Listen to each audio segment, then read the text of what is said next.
Good afternoon, good morning, and good evening as well to everyone, wherever you are, actually, wherever you are, and whenever you're watching this as well, or listening to this. So we just recently added our previous episodes to Spotify, YouTube, Apple Podcasts, Amazon. So make sure you follow there if you're not live with us. Does that mean we're big time now? Well, yeah, definitely. I'm thinking about the future, and I just said yes. I think we should address the elephant in the room, or not so much in the room. Yeah, there's two of us today here. What's happening? You want to tell them, Wes? Are we all, or are we wah? Like look, he's in the chat. Yeah, Martin Zarian is in the chat. Raka Taylor is in the chat. Yeah, man. Easy Raka. So go on then. Let's. Yeah, apparently he's just having his hair done, isn't he? Like that's what he told us. That's kind of what we've seen as well, you know. Yeah, he's having his hair done, but I think you're being a bit too kind, because Martin gave us the permission to roast him. The lowdown. The lowdown is he's actually. So we're gonna go for it. Reinstating his hairline. Yeah, that's what he's actually doing. He's bringing it back to life. Yeah, but that's not the thing I'm going to roast him on. So yes, he is having a hair transplant, or he has had it in the last 2 days, but he's had this anesthetic and these whatever's made his face really swollen, and he just looks like a completely different person. When he sent that photo this morning, I thought it was a filter. Like it was that bad, man. Yeah, exactly. But Wes says he sent a photo and he looks like Mike Tyson, who's been in the ring. Well, he's been in the ring with Mike Tyson for 12 rounds. Literally. And I'm going to share this photo with you guys. Ready? 3, 2, 1. Mate, I can't believe you just done that to him. No, all jokes aside, for those people that are actually listening to the audio, you're gonna have to go to YouTube to check out the picture. It wasn't a picture of Martin, but it's pretty close. So let's get into it. Come on. Yeah, man, I'm excited for this one because I've been a big fan of this agency for a very long time. The very inspirational agency. We're going to talk about the secret to shaping successful global brands here, and we're going to dig into this agency and how they approach their work.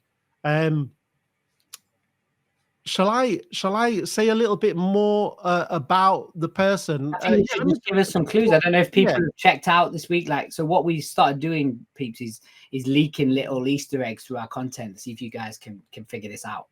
I don't think anyone's picked it up, but yeah, come on, hit them with it. Break it in. Let me just quickly say shout out to people in the comments. Hey, Isabel, how Lena, how you doing? Good to see you again.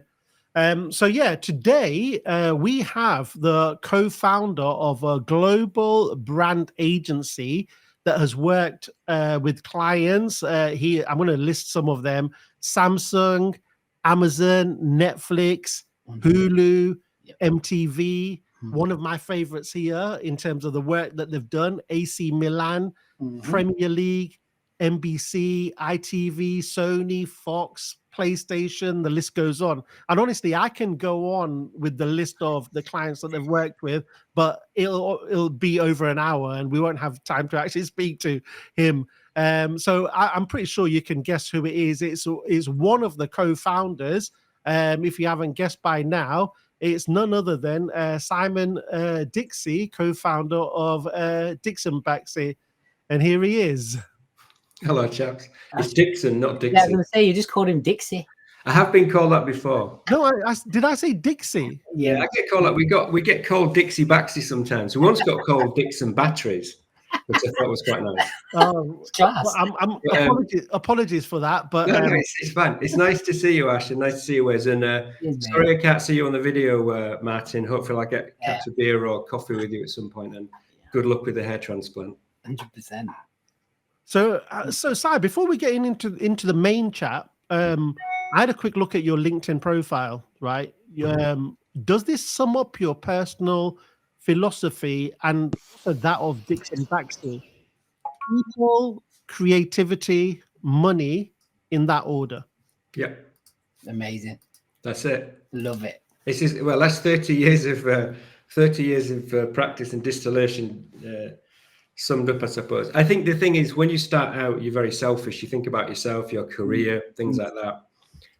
Obviously, you think about the work you want to make, and obviously you need to make money because you want to, you know, pay rent, buy beer, buy ping pong tables, whatever the thing is. But obviously, as you develop and then you start to run an agency of any number of people, you realize your responsibility lies with them first, to protect them, look after them, create a space that they can create and develop. And if you get that right, the work is better. And if your work is great, you're more likely to be paid more. So the maths on it and the spiritual part of it and the creativity work, for me, better in that order. I think when you break it down like that, it's like so logical. Yeah. I mean, it's just uber logical. So let's might move into a bit like, you know, I think we want to dig into a bit of your past. It'd be quite interesting, like, you know, on this subject of building global brands as well as you have. Where do you think it triggered? I know you started out well early, kind of in your agency run, and then were you just piecing it all together as you go along, or like, how did it start to formulate in your mind? Yeah. So I started my first agency when I was 19. I went to provincial college and it wasn't very good. So I started an agency with two other chaps. And at that point, we were just doing small design, you know, like rave flyers and stuff, and just wanted to make nice design. I was only a kid, really. And then I became part of something else where I ended up opening a studio in London, and that went quite well. And it was in the 90s. So there's a lot of kind of very expressive design, but it meant that we got to work with some really interesting clients like Sony and MTV, and suddenly realized that there was like big audiences for the work. So rather than doing design for designers or design just for the design community, I really like this idea of designing for people in the real world. And then I went to New York to open a studio, then San Francisco. So the thing I was working on expanded. And while I was in America, I suddenly realized the actual scale of brands. So working with Nike or Ford or Kodak or Microsoft, those types of big corporate American clients, you suddenly realize you're speaking to tens of millions of people. And then globally, it might be hundreds of millions of people. And I like the idea of the power of the democratized design and branding for everybody, where you create something that it has a kind of global meaning and is really beautiful and it's fantastic, but it can also be localized and relevant and useful to people. And I think there's an interesting challenge to create work which is exciting and visceral and that you're proud of, but also works in Mexico City and Finland and Halifax and Sydney. There's a really interesting challenge in that. So I just really like designing for real audiences, and I like designing at scale. And I like, to a certain degree, the anonymity of that, because no one knows you've created it. They just feel whether or not it works for them. And there's something really nice about when you design something at that scale, people use it and it benefits them. And that anonymity is, I don't know, something quite nice and humbling about it. Do you always have the luxury to go to where the client is if it is abroad? So you talked about Mexico there, and you talked about America, and I have seen some of your kind of social media videos and trips when you have been out to see clients, but does that happen every time, or? Yeah, I mean, pretty much. Obviously, you know, depending on the situation. As people work in a more hybrid way now, and our clients are, you know, global, they have offices all over the world. So say we're working with Warner Brothers in America, that'll be Los Angeles, but they'll have offices in New York, they have offices in London, in the Nordics, you know, South America. So you end up working with lots of different territories, but you will often travel to where the kind of sponsor or lead client is. If it's a localized thing, let's say AC Milan, you can go to Milan, drink coffee, meet the backroom staff, meet the fans, hang out with them. A bunch of our team are going to Brussels on Tuesday for a project that we're doing there. So an intern, producer, writer, a couple of designers, strategists are all going to go meet the client, but also just meet some people and get under the skin of the culture there. So we like the idea of experiencing life through our projects. And if you travel, you realize that difference is to be celebrated. You can learn a lot from different types of people. You soak up things which you then use in the work subconsciously because you have a feeling for it, which is very different than reading it in a book or reading it online. Life's through experiencing. And I've always liked that. I've liked learning by doing. And I've liked learning by going there and meeting people and looking them in the eye. I think there's something cool about that. Yeah. We can't do it on every single project, and obviously, it depends on whether or not there's a pandemic and things like that. But Yeah, if possible, we will go there, for sure. And it's good for the younger creatives to travel. And I've been very lucky in my life to experience lots of different cultures through that. And I think it's important for the younger creatives and team members to do that because it shows them that the world is different but similar. And I think something positive in that. Funnily enough, it goes back to what what we started: people, creativity, money. Yeah. People also is the people that you're actually doing the work for, not necessarily the clients, but who they're trying to reach, right? But as the irony is, without the people, there is no brand or there is no experience. So it makes so much sense to put them at the forefront. You know what I mean? As we all should, but. Even in life, I think, I know I've got as far as I've got in my life because of people and my opportunities and how I've took them. And as we were talking before we got in the call, so, being in New York and being young and kind of being fearless, I think it's probably going to lead me into one of your first 10, but like being brave, it puts you in all sorts of opportunities, and it's then up to you and how you take it, right? How you leverage it to be that, you know what I mean? Yeah, well, the thing is, people are abstract until you meet them. Right. So a lot of the world's problems come from people's perception of what people are like without having even interacted with them. Yeah. So the more you interact with people, the more likely you are to be empathetic and sympathetic to other people's perspectives, which means it makes you a better designer, it makes you a better strategist, a better writer, a better painter, whatever you do creatively. Yeah. The be brave thing, it's a double-edged thing, really.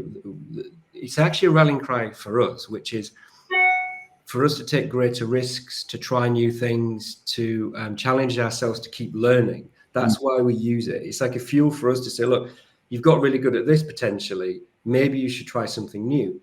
It also defines our relationships with the client. So we have a metric. If one is evolution and 10 is revolution, we operate in the 5 to 10 space, and we're very explicit with our clients. Amazing. And we're trying to find like-minded people and ambitious people who together we can go on a greater journey. So if you're going to transform a brand, you might as well transform it substantially rather than just polish it. There's nothing wrong with doing that. I mean, it depends on what you want to do. There's no right or wrong way of doing it.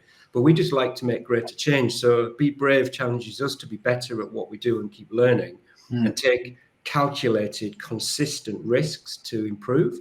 And the same applies to our relationship with our clients and their relationship with our audiences, because if you don't, there's in a sense a risk of inaction. If you don't change, the world will change around you and you'll become less relevant. And that's the problem that most brands have, is remaining relevant and useful to people, as do creative agencies for that matter. Yeah. And again, that makes perfect sense, right? Even in modern day life, as people, like we get left behind very quickly if we don't adapt, change, right? And you become stagnant very quickly. You know what I mean? Is that one of the things that you look for before actually working with clients? Do you have a little bit of a litmus test in terms of are these guys really ready to transform and do things big, or because a lot of people say they want to be brave, right? And when it comes to the crunch, they do. And then as soon as you show them what brave is, they kind of curl up and shrivel up and go in the corner, don't they? You know what I mean? It's relative to the business, or relative to the company. So Nike's risk is very different to NatWest's risk tolerance. It's relative to the industry, business, or whatever. We've always felt that it's the people inside the companies that we have the relationship with. So we don't chase brands. We change people who are interested in using the brands to do something interesting or to do cool work. So we in a sense curate our relationships. We're not necessarily right for every project as well. So we don't try to oversell our prowess and oversell things we don't do or we're not good at. And if they want a certain way of working, then there's lots of fantastic agencies that do that. But if somebody wants a greater change maker and somebody who is highly collaborative in that space and is very objective and can lift the problem off the client's shoulder and carry it for them a while to create something, different. That's what we do. So, and it's all chemistry. It's like this. If we were talking, I was a client and I was talking to you, I'd be like, oh, these guys sound smart. They sound like nice guys. It feels like I could work with them. And a lot of it is down to that as well. Yeah. It's like you want to do it together, right? I think just from my experience, and I found it a lot more liberal being in the States, but once you kind of holding hands with that person who's willing to take the leap like you, I think that's when magic happens. That's when you can push and try and be, or try and express different, in there. Yeah, there's also, you only have one career and you only have one life. True. So my feeling is you might as well do more and have fun and just take risks, because there's a lot of bullshit in our industry. People tell us what we should and shouldn't do. And there's like these checklists of like, these 10 things are how you brand, or these 10 things are how you create. It's all nonsense. It's all bullshit. The truth is you should create the way you want to. And the reason that we have principles is I find it easier to run the company and also develop and change as a creative by having principles drive what I do, rather than technology or what other people tell me or what the industry thinks. Principles give, in the 3 decades I've been working, the world has changed profoundly, but the way I think hasn't. So you can remain relevant for the way that you believe creativity should be developed and delivered, but you're not caught up in the kind of nonsense of how other people think it should be, good and bad.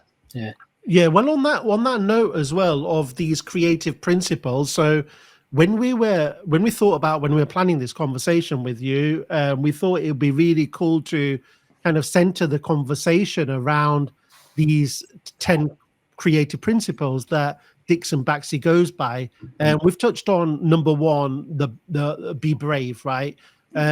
And we won't have. I think you were just moving into the rejecting the convention just there. Yeah, well, I was moving it to the next one. Well, I was going to say, but before we do that, I think just for the sake of the audience, I would love to, because we're not going to get time to go through all of these, but I'd like to kind of just flash these on the screen in terms of what these creative principles are, so they kind of can follow along. These aren't rules, because I know you are not a man of rules, and I know your agency isn't about rules, but these are kind of the guiding principles that guide you and your team and the way you approach clients as well. So all right, let's move into reject convention. What's that about then? Is that kind of when you zag when everyone zigs? Is that the kind of mentality? Well, we zag when we want to zag. Right. We don't zag against anyone else, and we don't zig against anyone else. Though it sounds like quite a good dance. No, what it is the world tells you lots of things, and what happens is people pick up habits which get calcified, and of course the world is changing very rapidly. So in order to remain relevant, you have to, in a sense, reject the things that you get good at sometimes, or reject the same line that people apply, because you get new information, culture changes, attitudes change, behavior changes, technology changes. So it's just making sure that we don't fall into the trap of believing that where we are is finished. It's a journey, and it bookends 2 things. Rejecting convention is the starting point, which is it makes us think fresh every time we look at a problem, and we bring our aggregated experience to bear, but we're looking at it fresh. The other end is always in beta, which is at the end of it, we think, what have we learned, but what do we not know? So what do we need to go do next? So that it keeps us dancing around and trying new things, because there's nothing worse than atrophying if you're creative. And it's my greatest fear is that I lose that enthusiasm for learning and curiosity in the world. So those 2 things bookend that mindset. Yeah, definitely. And I'm a great advocate of that. I think I've posted it a few times, but vulnerability is such a superpower, like curiosity even more, you know what I mean? You just ask, investigate and want to learn and want to know. And I think that's when you really get into the nitty gritty of really understanding what you're doing and why you're doing it. You know what I mean? Yeah. And there's something beautiful about creating for a living. It's an amazing thing to do. Yeah. And there's a lot of negativity around, a lot of projection of like how hard it is and how difficult it is, and lots of like baggage that people carry. But I think if you compare it back to something simple, that is the bit that you want to do and the things that are important to you, you can just be free to enjoy it. Obviously, it's hard. Sometimes you have to get clients, earn money, things like that. But on top of that, focusing on the things you can control and focusing on the things that matter to you mean you have a more fulfilling career. And to create for a living rather than some other careers that you might have to have, it's a profoundly amazing thing to do. So I try and focus on what it feels like to feel like that. And the principles, in a sense, they're just the operating system to help us make difficult decisions, which is saying no is about turning work down that doesn't suit us and having a moral compass on that. And again, not to judge anyone else, it's just how we say that. But you know, in our past, we've turned down work to create a vacuum to get new work, and that's scary. You know, that means you don't have money for a period of time. But then I think the longer term benefit of that pays off. So there are ways of challenging us to stay true to the form of creativity we like and the benefit to the people we design it for. Amazing. Have you ever got to a point where you've done a project and it's gone kind of really well up until then someone else comes along, in terms of another new stakeholder who hasn't been part of the process, and they come in and they say, look, it should go this way for whatever reason. They either want to plant their own flag, or they just don't understand where or how it got there in the first place. I think, and I think the power to say no then comes into play as well, right? Well, the thing with that is you wouldn't say no in that instance. I would ask why that person's involved and they weren't involved sooner.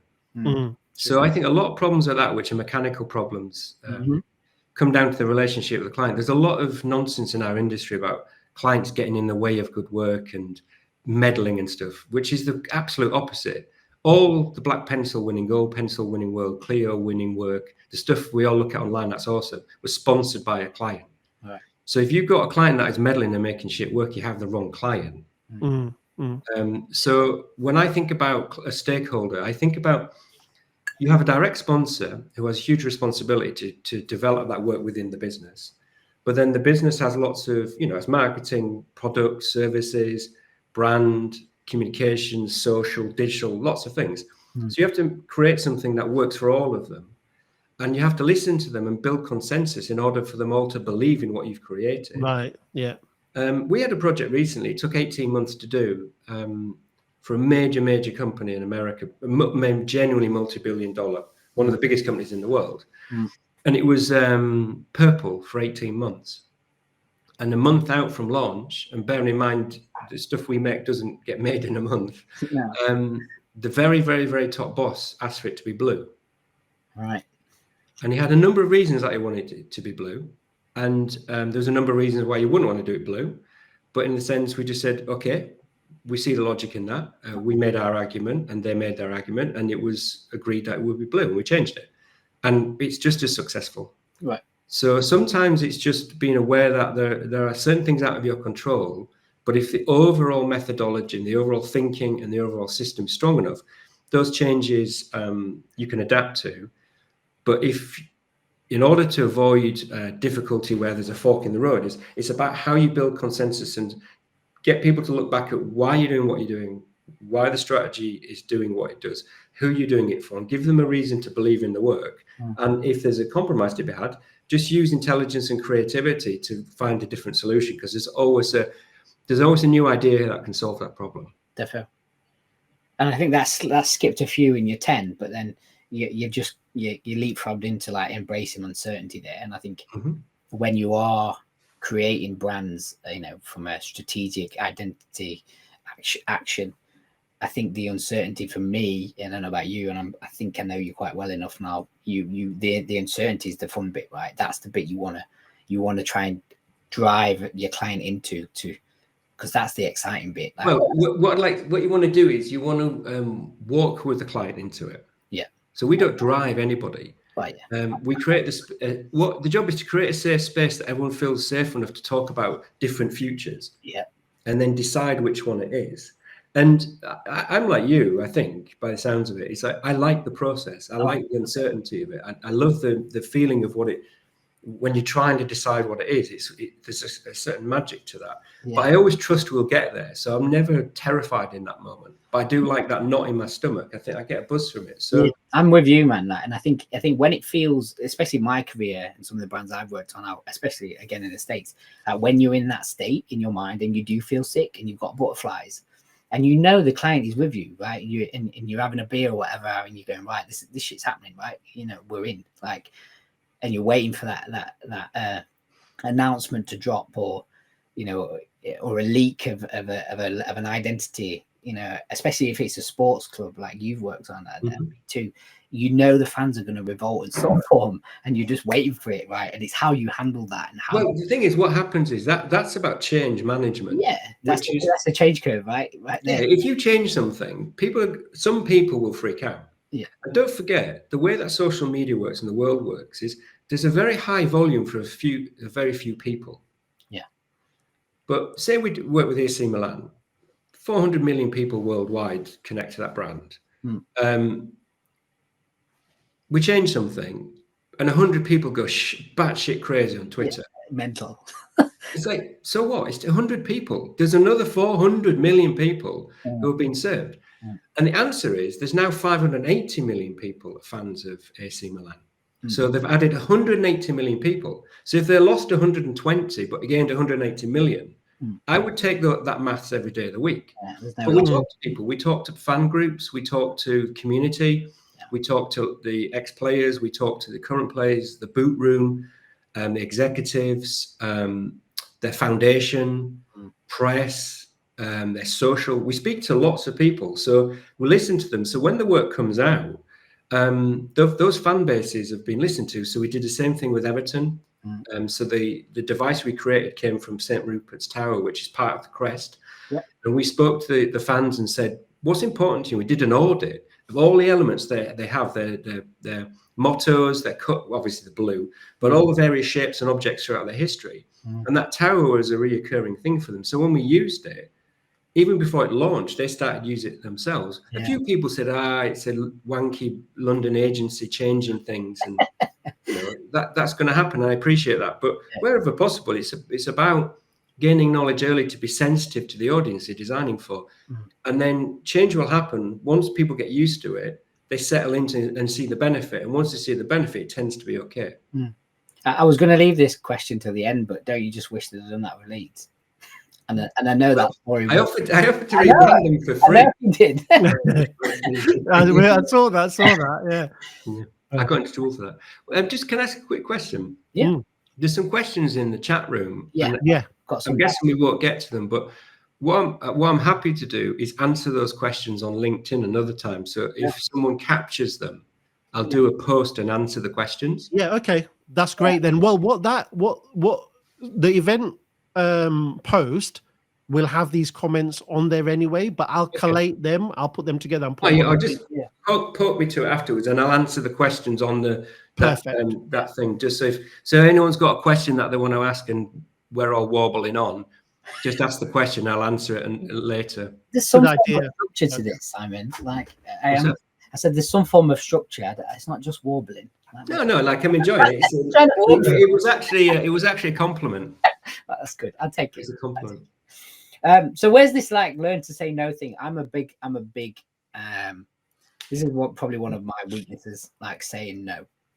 And I know it can benefit me, and I know it can benefit others when you say no, but dig into that a bit. Like I wish I had that little superpower, and I don't. I'm really bad at it, if I'm honest. Well, we don't say no to everything, obviously. We wouldn't have a company, but it's you only suit certain work. So, for example, we don't do gambling. Right. So we would say no to a gambling company because we don't believe in that particular thing. It doesn't mean that that's wrong, and I don't respect agencies and people who do that, but we just choose to do that. We don't work in certain countries which suppress people. We don't work in oil, tobacco, for example. We don't work for right-wing organizations. So some of them are saying no to those types of things. Some are just saying no to companies where we can't shift the needle and the work would be maybe a little bit too corporate or a bit steady, and that's not the best use of our time, and it won't really help them. There's other agencies who are better served to do that. Sometimes it's saying no to doing the same thing as we've done before because we want to change and adapt. Sometimes it's saying no to what people tell us and the industry tells us, and kind of maintaining our version of how we think we should be. I'll give you an example. During COVID, just after COVID, the whole world was going to be remote forever. No one was ever going to go to the office. Everyone's going to earn the salary that they would get in San Francisco, but live in Hawaii, work 3 days a week and serve. That was never going to play out. No. But what we did is we figured out that we would be hybrid. So we're in the studio 3 days a week. Yeah. 2 days a week we work from home, but on a Friday we don't work on a Friday afternoon. So that's our version of it. Now, if somebody wants to be remote, we have to say no to working with them, because we don't offer that. We offer hybrid, but it doesn't mean that working remote is wrong. And it also doesn't mean being in the studio 5 days a week is wrong if that's what you want to do. We have our version of what we believe is the truth for the way we work collaboratively.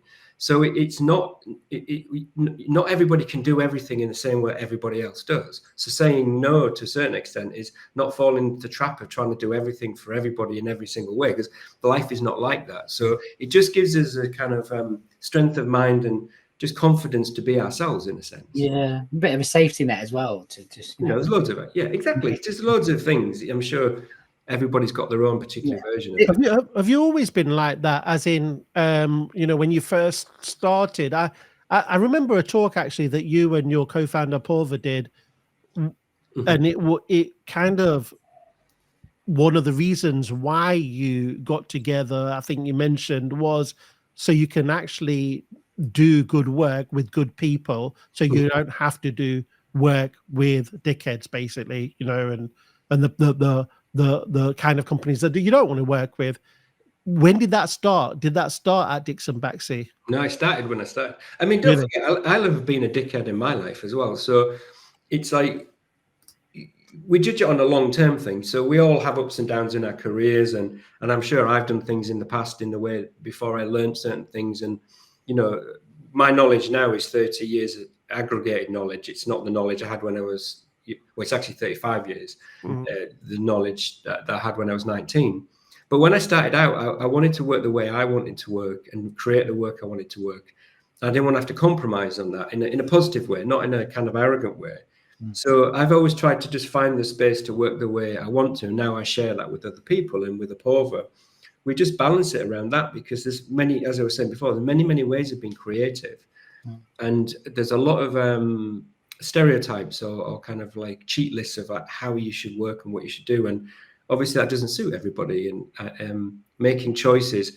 The other thing I get a lot is people say, well, it's easy to make the choice now because you're in some metrics successful and wherever, but I'm only actually here because of the choices I made when no one was watching and I had no money and things were difficult. That's when it's hard to do. You know, anything that's difficult to do in our industry, or those challenges that we all face, is when people are not looking, and when it's hard is when you're challenged to do it, not when you're successful. And I think success comes from compromising at certain points and overcoming challenges when you don't have as much muscle or finance or skill or experience. Can I dig a bit further into that? Like, so I think this will benefit creatives massively that are listening in. I know I struggled coming through because I didn't realize I was dyslexic till later in life, and I didn't have, like, you know, credentials and you know, the good old like C in maths and C in English to get me into uni. I actually got in on skill, on talent. Weirdly got you know, selected.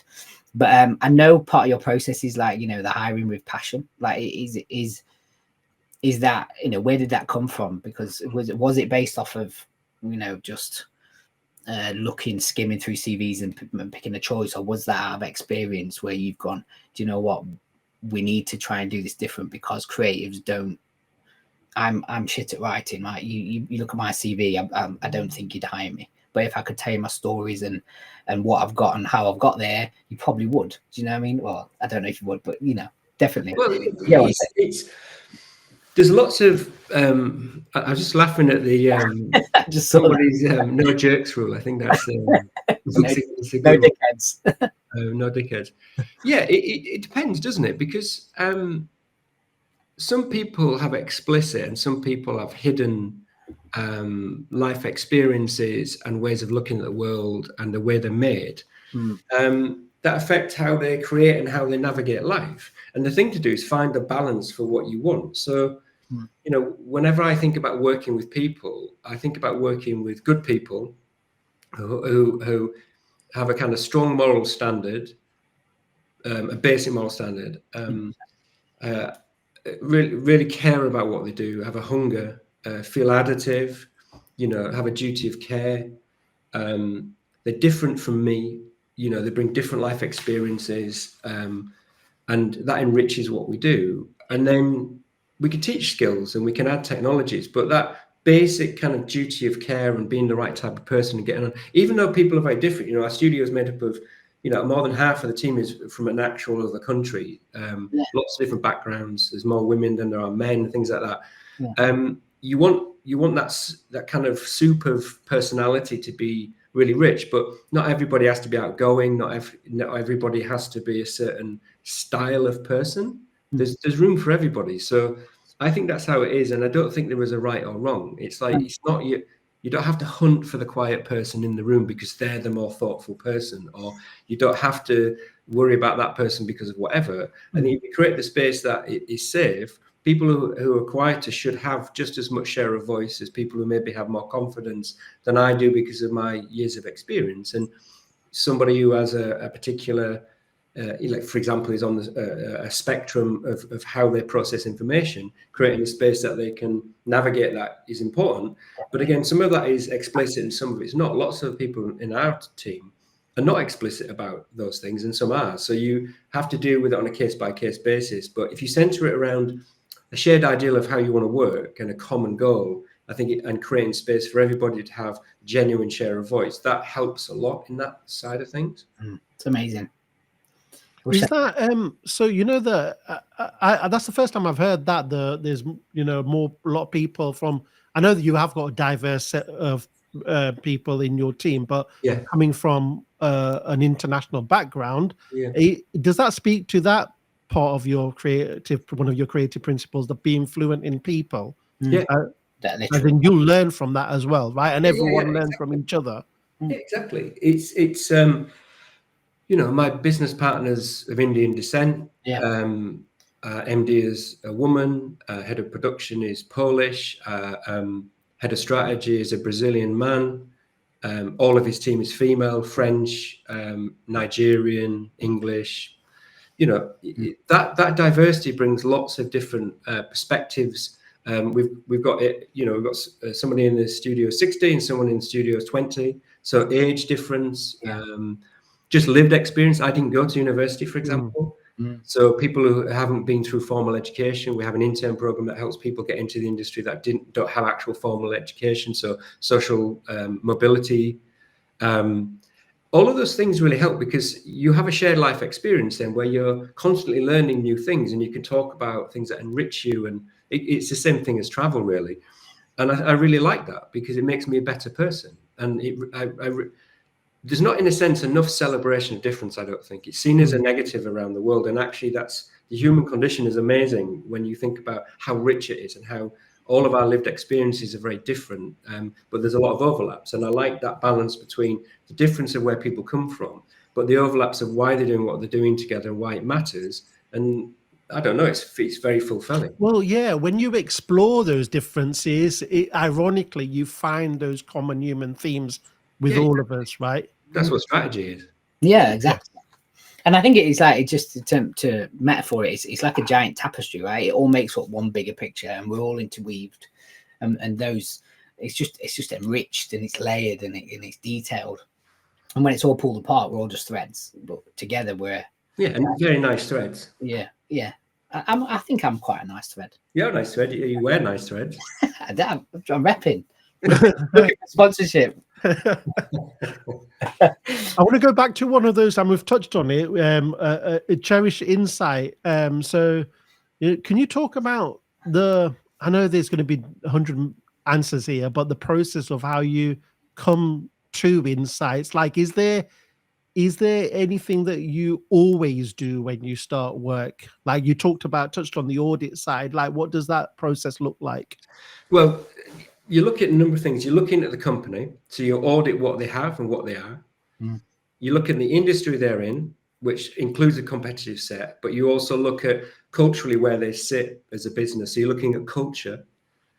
You're also looking at the people that they serve, and those people are tight groups, super fans, people who use them a lot, people who have a more transient relationship, people who potentially don't have a relationship at all, and potentially people who you've actually dislike the brand.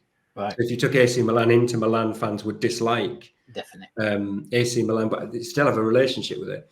So you're looking at those quadrants. So you're looking at the value of what the brand has, what it does for people, its benefit to them. You're looking at behavioral and attitudinal perspectives of those audiences. And we tend to look at that rather than get demographics, looking at the idea of Gen Z or something like that. It's just too blunt a tool. It's like a billion people. Yeah. So we tend to look at, we obviously look at data. We get a lot of data from our clients. So you look at that, but the data is only as useful as insights you can find and then how you translate them. So when we look at that matrix, a lot of stakeholder interviews, a lot of talking to people, talking to the audience literally. So we meet people, talk to them, actual research, using client research, client data, our aggregated knowledge of the world in general and how people connect to brands.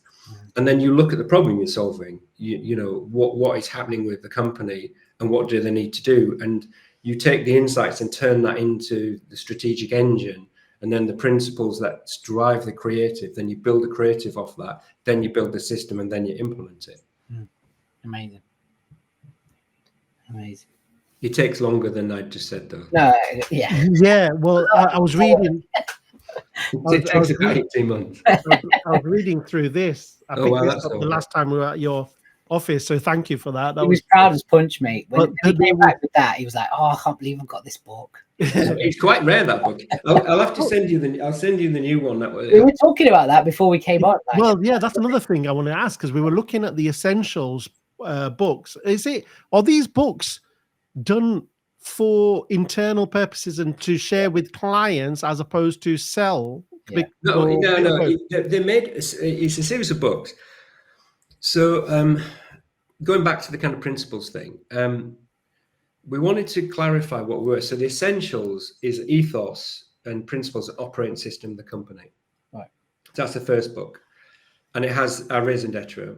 And the idea of that is we'll share that and give that to somebody who joins us, but we can also, of course, give that to clients. The second book is called Journeys, and that is the career paths of all the various teams that I have in the company, each stage and level of basic job description, and then the kind of hints and tips and the kind of the process with which somebody will develop their career. That's a bigger book, but the same format, and that's to help them understand their journey through us, but also beyond us when they move on to other companies and things like that. And then the third book we're working on is our promise, which is our promise to our client. And that's the way that we will collaborate with them and we'll interact with them. So as a set, it's like the essential operating system of how DixonBaxi works. And it's aggregated it down into the simplest form possible. And it's just reminders of the drivers of things I'm talking about, but share it with people. So we all understand we're saying the same thing, basically. Yeah, you're aligned, and I think that's wonderful. That is because it's not just staying in your head, it's not just staying in your office. It's sharing with others that you're potentially going to be working with, so they're on that same page. They might not always agree, but there's a lot of scope there, right? And at least you're in that right frame, all of you. Yeah, and I love that. In a sense, they don't have to agree. Because what it is just an explicit truth of what we believe. Right. And people who feel an affiliation to that are more likely to work with us than people who don't want. So it becomes a self-fulfilling prophecy, basically. And what we'll probably do is put them online digitally so people can see them and take the information if it's useful to them. So we'll probably do that at some point if people think that's a good idea. Great. Brilliant. That's a first, isn't it? It's a first going out to the world. Well, you've done that. You did that, didn't you? Do that with the first book, the Black Book. Yeah, we've turned the Black Book and the second book into digital versions, just so people could get access. What was happening is we only printed a certain amount, but also the cost of printing, it costs 30, 40 quid a unit to print those books. Yeah. But that's drastically restricts somebody around the access world to who it. maybe doesn't have that money lying around at the moment to buy a book like this. They've got Right. much more important things to be buying. So we thought if we released it digitally, at least people who don't have, a student or somebody, say in Africa or somewhere like that, doesn't have access to the same systems we do, they can still get it online. So that was the idea. Amazing. So I think, go on.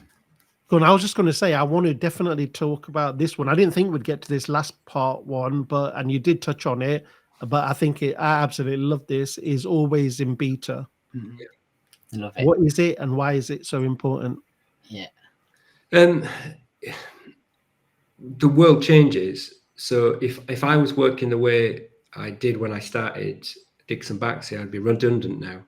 So there's no smartphones, there's no Google, there's no Uber, there was no AI, there was no social media. I keep telling everyone we're still in analog back then, right? Well, we kind of early digital. I mean, it was literally analog when I started in my career, but again, I was chatting to Paul, my business partner, today about our process, how we work, our creativity, and we're always thinking about tomorrow, not yesterday. And it's like you have all your aggregate skill and knowledge, but what do you do with that now? You've got a kind of blank canvas in front of you. And we're working on a project at the moment called Super Futures, which it started out as a retrospective. Because we're going to do a book about the history of the company. And it's not really our style to do that. So we've decided to do a book which is, in a sense, remixing our methodologies. 3 books, and they're going to become a digital project. It's going to take us quite a long time to do. But we're looking at the future of how we work and the future of how branding will be applied in the world and the future of actually how our creative process works, to kind of reboot and reinvigorate the way that DixonBaxi exists as an entity and how it creates. And it's really exciting. So what we've been doing is the team gets 2 weeks just to work on these projects outside of commercial work. So since the beginning of the year, everybody, including the producers, the strategists, the writers, everyone is working these projects, and they're rotating through it. So everyone's, in a sense, having a mini sabbatical just to work on this type of work. And it's just given us a chance to, it's like doing a concept car, or, it's like working on work which is still applied design to the world, but it's allowing us to think different and freshly. So that's kind of what I'm talking about. Yeah, nice. Amazing. So what's in the pipeline? I know we're getting. Well, that's one of them. Well, that's one of them, but what else is in the pipeline? Well, I don't know. There could be much more than that. It's like fundamentally changing the company. I mean, obviously we're busy with projects, but I can't. I'm not allowed to tell you. I was going to say, yeah, that's what Wes is being like a bit nosy there. You're a bit like he's not going to tell us obviously what he's working on. In our show notes, we're meant to start talking about on 40 minutes. We were meant to be talking about our next guest, but obviously we let that go because you were just so interested. It's been a great conversation. Yeah, it really has, and I think it's a really good idea, Simon. So before Simon goes, everyone, thanks for all your questions, everyone who's joined us, and anyone that's going to see this LinkedIn from a recording. Simon has very kindly said he's going to take a look at those questions and maybe create a post out of it as well. So get your questions in there. If he's in the thread, I'll answer the thread. I'll just go through. Yeah, perfect. Even better. Yeah. Appreciate it. Yeah. Can I ask you something, Simon? Have you got any questions for me and Ash? Have I? Yeah. I haven't specifically. Do you want like an easy, medium, or difficult question? I mean, it's Friday afternoon. You tell me. Okay. What's your favorite sandwich? Oh, that's a good one. I had this fascination when I was a kid. Like I had a Polish friend, and his dad used to give us raspberry jam and salami, and it's absolutely amazing. That does sound good. And what's your definition of great branding? Ooh, something that makes me cry. That's a get out of jail free card. No, but it really is. Like if it leaves an emotional impression on me, it's done its job, I think. Okay. Yeah. I would say Don't answer my questions. You need hard ones. Oh, am I not answering the same questions? I think Simon. Okay. What's your favorite drink? Favorite drink at the moment is weirdly I've Iron Brew because I just rediscovered it from my teenage There years. you go. So Iron Brew with salami and was it raspberry jam? Yeah, it's legit. Yeah. Anyone listening, try it. So that's definitely we're going to eat that when I meet up. Let's do it. I'll bring the packed lunch. We'll do it. Okay. And what's your definition of a good strategy?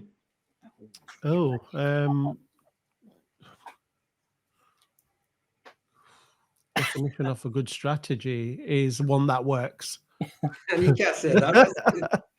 That's like saying what's the definition of a good car? One that drives. You're giving us hard questions at the end of a week, and we're giving you easy answers. I'll let you The definition of a good strategy is something that's actionable that can be lived, I think. Yeah. That's a fair answer. I mean, you are right. It works. Is actually the answer. Yeah. I'd love to hear your answer on that one. What's your definition of a good strategy? Why are you flipping it like that? It's not these. Well, you should have the last words. It's a cheese and onion sandwich. Right. So, before you do go as well, Simon, for everyone that wants, there's probably going to be a question that you have. I guarantee you'll probably find the answer in the DixonBaxi way. And Simon hasn't asked me to do this, but I'm a big fan of it. And I found it later on after reading books and going on their website. But it's like a Netflix 2 seasons of how they approach creative work, about the people, about their clients. It's really great. And you said that's another thing in the pipeline. You said off air that you're thinking of doing a version or a season 3. But you've launched 2 things live here. Yeah. So yes, we are. We're doing a 3rd season. So that we haven't told anyone yet, but we. Did I put my foot in? I mean, I think you jumped through it, mate. No, it's good. It's good. We've got we're doing it as part of the Super Futures thing, but yeah, we're going to do a DixonBaxi Way 3, but it's going to be a longer form thing where we'll speak to like-minded creators and thought leaders and people around the world and create a series around the power of applied creativity, basically, and what it means to be a professional, semi-professional creative. Amazing. Can't wait for that. Great stuff. Well, thanks a lot for your time, Simon. I really appreciate it. Have a great evening and the rest of the weekend as well. Let's catch up soon. All right. All right. Thanks a lot, chaps. Thanks for listening, everybody. Thank you. Bye-bye. Appreciate you, man. Wow. What a wicked conversation. Amazing, mate. Yeah. I mean, you're right. We ran over, but it feels like that was just a 5-minute conversation. Could have carried on for ages. Such a nice guy. But yeah, we should start talking about the, I guess, what's coming up on April the 5th, right?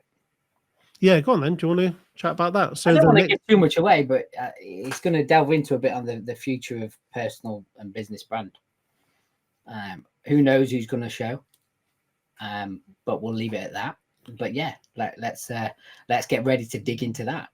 Yeah, I think a couple of people in previous episodes have asked in the comments around about personal branding and then business branding, and we always find this a little bit of a contentious or a little bit of tension within this, especially those people that are wanting to invest in their personal brand or reputation, as some might see it as well.